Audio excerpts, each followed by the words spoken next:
Telat ke videoinnya. Viral, sosok pria berseragam TNI tendang pemotor yang bonceng anaknya, netizen serbu Instagram TNI AD.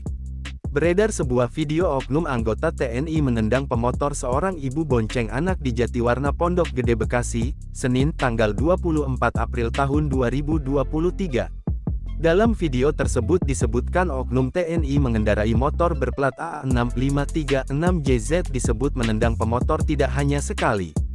Menurut pembuat video, ibu itu menabrak motor lantaran kendaraan di depannya mengerem mendadak. Telat ke videoinnya.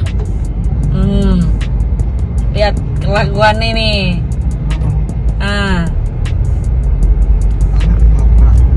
Iya. Dia yang nabrak.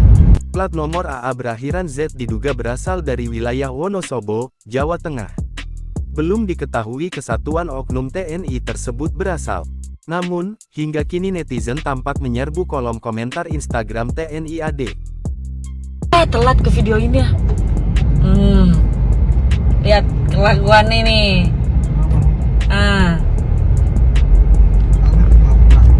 Iya. Dia yang nabrak.